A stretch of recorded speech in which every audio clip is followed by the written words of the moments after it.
Ireti sneaked inside the hut where Chioma and the baby were sleeping. She took the baby and left quietly.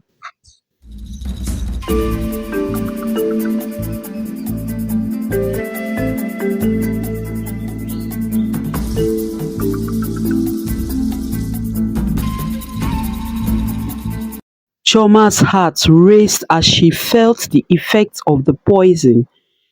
She set down the glass. Her mind was filled with fear and confusion. Ireti's false smile sent shivers down her spine, and she struggled to maintain her composure. "What's wrong, dear?" Ireti's voice dripped with false concern. "You look a bit pale. Perhaps you should lie down and rest," she said. Chioma's instincts screamed at her to flee, but her body felt heavy. Desperate to escape the danger, she forced a weak smile and mumbled something about feeling unwell before going to her room. As she lay on the bed, the room spun around her and her vision blurred. Panic gripped her heart as she realized the gravity of her situation. She had been poisoned, and her unborn child's life was at risk. Summoning all her strength, Chioma fought against the darkness threatening to engulf her. With each labored breath, she prayed for a miracle, for a chance to survive and protect her child. Meanwhile, as Jide approached the door to their room, he heard Chioma's labored breathing and rushed inside, his heart filled with fear. The sight that greeted him filled him with dread. Chioma lying on the bed, pale and weak, her hand clutching her belly. "What happened?" Jide's voice trembled with concern. I I was poisoned," she managed to whisper, her eyes pleading for help. Jide's blood ran cold as he realized the gravity of the situation. Without hesitation, he scooped Chioma into his arms and carried her out of the room, his mind racing with fear and desperation. He knew they needed help, and fast. Racing against time, he rushed Chioma to the nearest hospital, praying that they would arrive in time to save her and their unborn child. As they arrived at the hospital, Chioma was immediately rushed into the emergency room, surrounded by a team of doctors and nurses. Jide stood outside, his heart heavy with worry, as he waited for news of her condition. Hours passed like an eternity as Jide paced the hospital corridors, his mind full of thoughts of what could have been. He berated himself for not seeing through his mother's deceit sooner, for allowing doubt to cloud his judgment. Then the doctor emerged from the operating room, his face grave but determined. "We managed to stabilize her condition and brought the baby out. It's a baby girl. Congrats," he said, his voice laced with exhaustion. "But your wife's condition is still unstable. The poison took its toll, but she's a fighter. We will do everything possible to save her life." Jide was filled with relief as he sank to his knees, tears of gratitude streaming down his face. He vowed to never let his mother's deceit tear them apart again, to cherish Chioma and their child with every fiber of his being. 2 weeks later, Chioma and the baby were discharged from the hospital in good health. Jide accompanied them to Chioma's village, where her mother eagerly took charge of their care. She was determined to prevent any misfortune similar to what Ireti did. Jide had work-related travel, so Chioma's mother would watch over them during his absence. As Chioma settled into her village home, with her newborn daughter. A sense of peace washed over her, surrounded by the familiar sights and sounds of her childhood. She felt a glimmer of hope for the future. Her mother doted on the baby, showering her with love and affection. Chioma focused on her recovery and bonding with her precious child. However, miles away in the city of Lagos, Ireti, filled with resentment and jealousy, despite Chioma's absence, she couldn't shake the feeling that her son's affections were slipping away from her. She blamed Chioma and the baby for stealing Jide's attention, convinced that they were the root of her unhappiness. Determined to reclaim what she believed was rightfully hers, Ireti devised a wicked plan. She would travel to Chioma's village under the guise of reconciliation.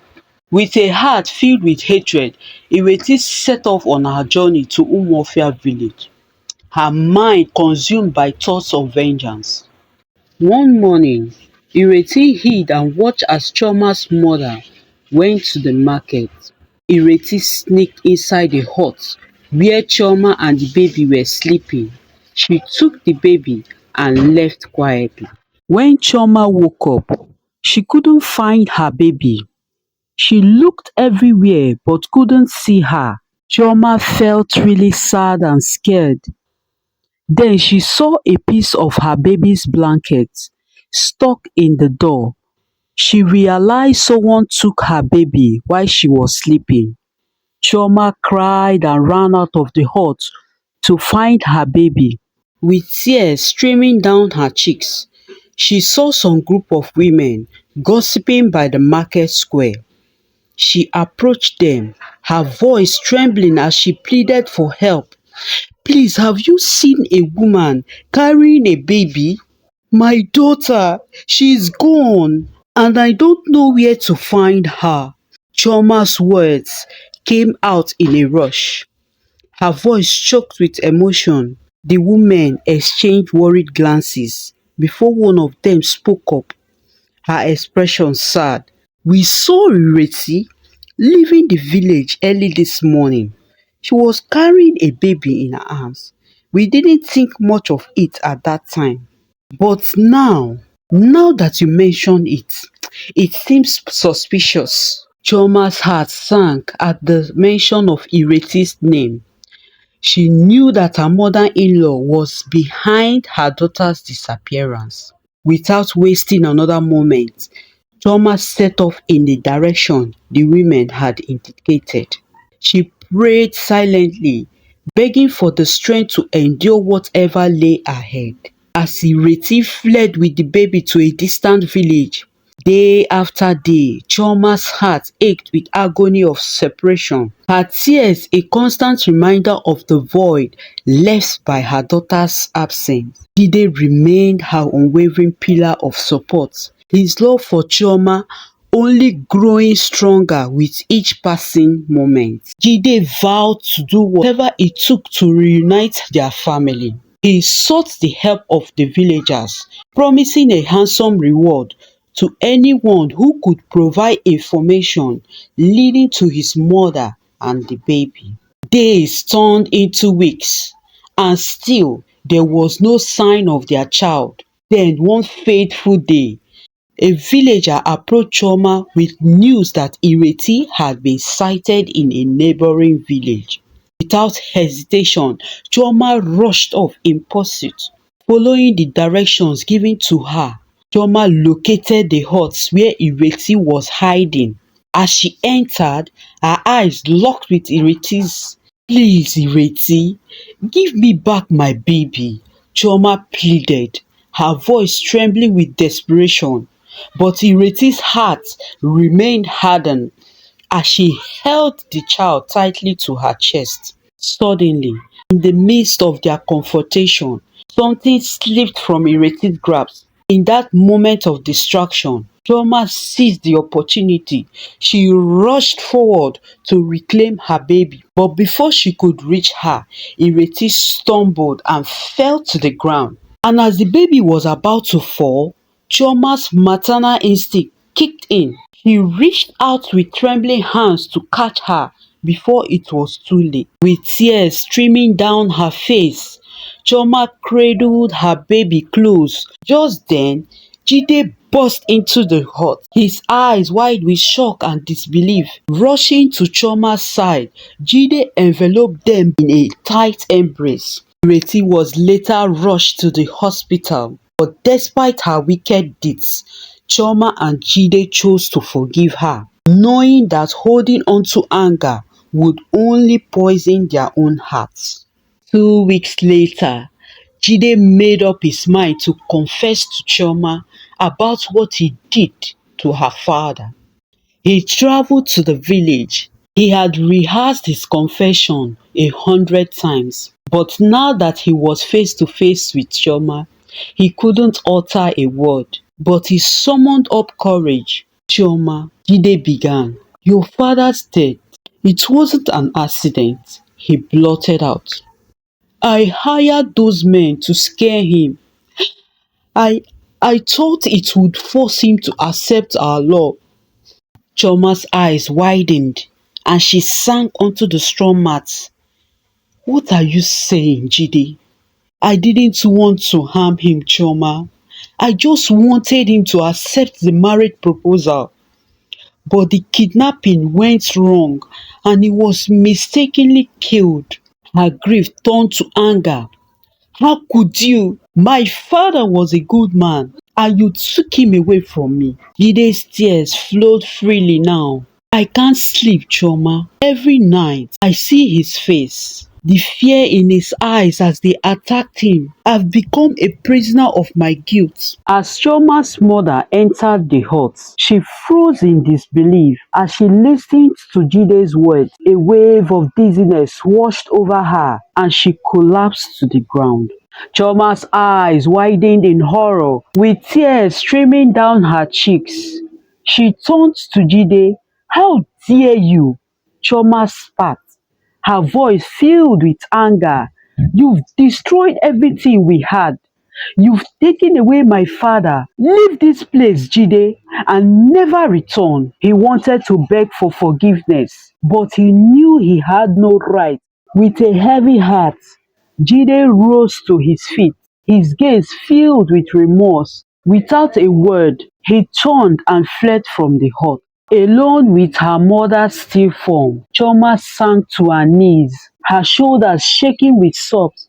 Chioma's mother slowly opened her eyes. "Oh, Chioma," her mother whispered. "How could he do this to us?" Chioma embraced her mother tightly. "We will get through this together, mother." For 2 weeks, Chioma and her mother lived in a world of pain. Each day dragged on. She found herself wrestling with conflicting emotions, anger and resentment. One quiet evening, Chioma's mother called her daughter to her side.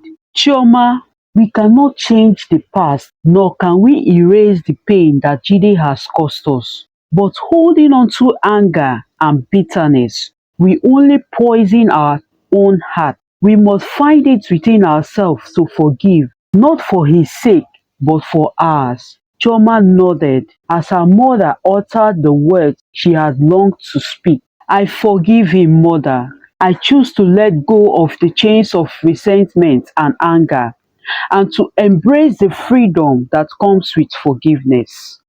Meanwhile, each night, as Jide lay awake in the darkness, haunted by the memories of his past mistakes, he vowed to atone for his sins. Jide then traveled to the village. As he walked into the hut, "I love you, Chioma," he began, "but I've done something terrible. I need your forgiveness," he said. Chioma wiped her tears away. "It won't bring back my father," she softly said, "but I understand that you are hurting too." Jide reached for her hand. "I will do anything to make things right," he promised. "I will work hard. I will build something special in memory of your father. Anything you ask." Chioma looked into his eyes, her own filled with uncertainty. But what if I cannot forgive you? Jide's voice was filled with determination. Then I will spend the rest of my life trying, Jide vowed.